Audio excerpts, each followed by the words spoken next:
Well, welcome back.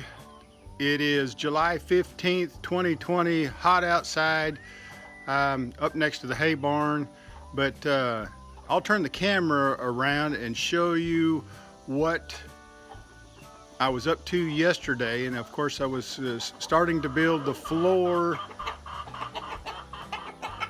I'm right here with the chickens. Anyway, let me turn the camera around and I'll explain it. I'll get away from all of these birds hanging out in the shade. So if you recall, the lumber that I have cut with the Woodland Mills HM130 Max finished up the floor for the solar kiln, and it is 7 feet by 16 feet. Kind of drawn this up, sketched it up, watched a few videos on it, did some research online, and on the trailer were the boards. Let's go over there and look. They were 7 feet long and I wanted them 6'6". So I had Vicky help me. We run them through the table saw and then cut them to length on the miter saw and then put them all together. Went and bought some cinder blocks, leveled the foundation, put 4x4 runners on it. It was after giving it some thought.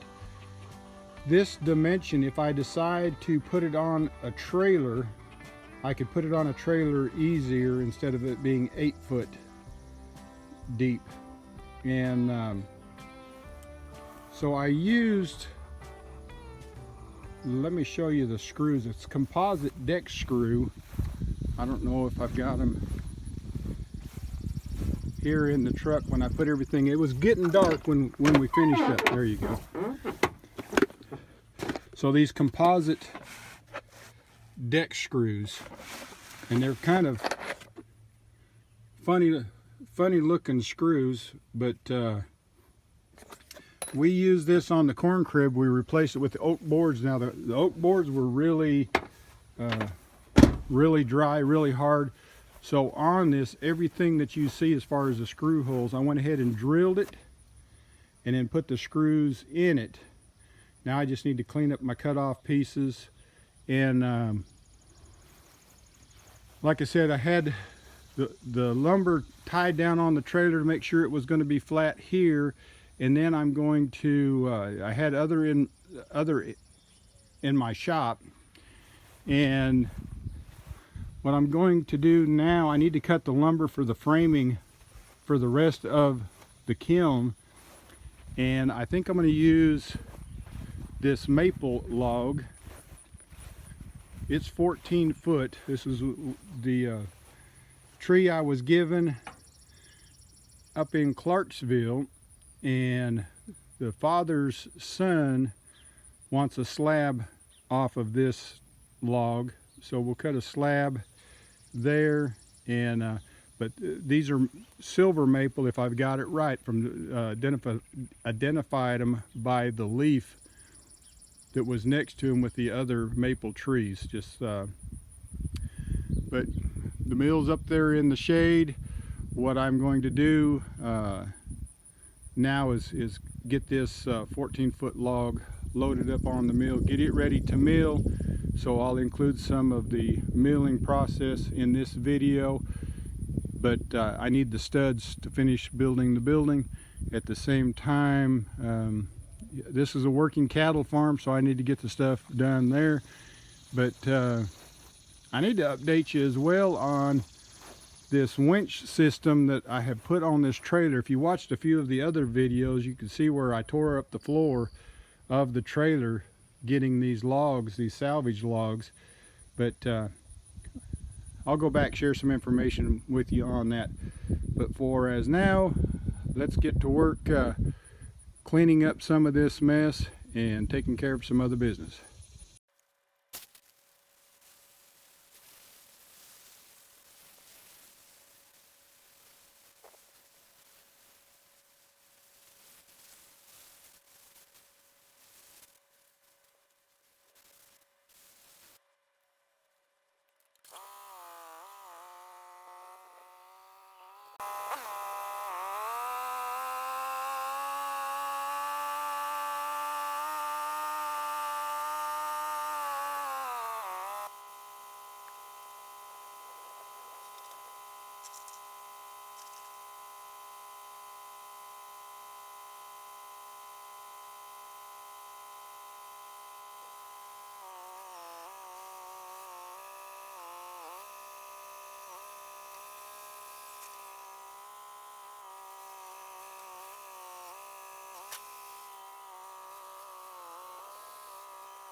Welcome back once again. This is a silver maple log, and let's see how long it is.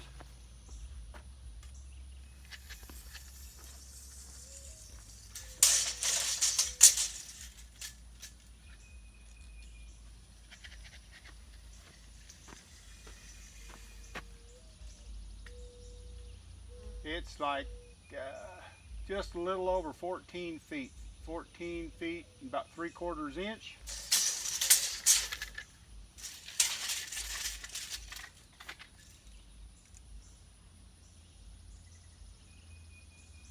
$23.5 one way, 20.5 the other way.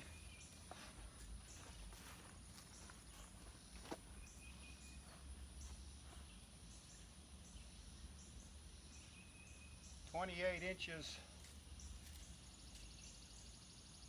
26 inches.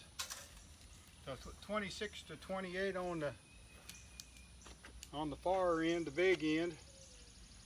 You can see some spalting in it, and we'll go slow as we go through this so you can see the type of cuts. And one video I showed these dogging clamps.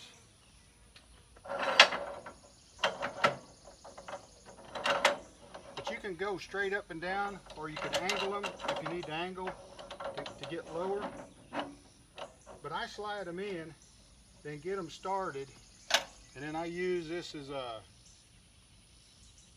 what is this? A 12-inch adjustable end wrench. And I use it to give me leverage to lock these down.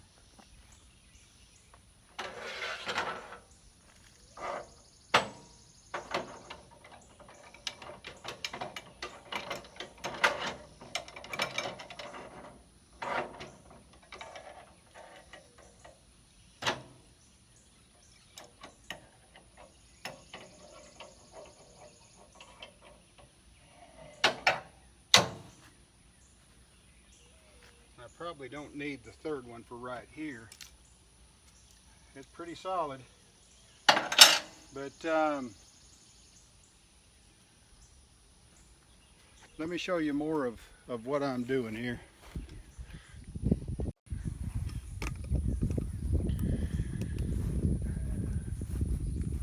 "26 to 28 inches on this log. I do have a toe board. This toe board, you can pick it up, move it. It slips in on that side, but I can move it to the other end if I'm trying to cut for the center, the pith of the board. And I forget what I said on this end. Let's run a tape measure across here. It's 23 one way, 21 the other way. But this is the HM130 Max. It'll do a 30-inch height, width, and we'll put it to the test on here. You only have a 7-inch clearance from the blade to right here, so that's all the deeper you could cut would be 7 inches on the log. Something that I had done new out of the box, I put some grease on these uprights to make it slide easier. But everything's working fine, so I'll probably get a rag and clean all this extra grease off. But been a nice little mill. It's portable. I don't know how many logs I've cut up with it already, but you can see all the sawdust flung out everywhere. But that was the idea, that I could take and move this thing, clean up sawdust if I need to. But as it comes out of this chute here, see if I can get a good angle. There's what the sawdust exhaust looks like, and I'm probably going to put some kind of an attachment on here, because on a windy day it just blows that sawdust everywhere, and sometimes it'll blow you right back to you. But some kind of synthetic chute to where I can blow it straight down and then clean up this sawdust, put the bucket on the tractor and be able to clean this up. So that's all for now on this. I'm not ready to cut yet. I've got some more cleaning up I need to do, and the reason I need to do some cleaning up, when I start offloading the sawmill lumber, down below you can see where I started building the solar kiln. At the end of the house you see a circuit breaker box, where I'm going to tap into that for my electricity for the solar kiln. But I need to clean up that trailer so I can transfer the lumber off of the sawmill onto the trailer. And my shop's full of leftover. I had a bunch of 16-foot in there that I'll clean up and organize the stacks. It's interesting, every time you want something, it's on the very bottom. So we got to get started on this so we can finish that sawmill lumber project. So thanks for tuning in.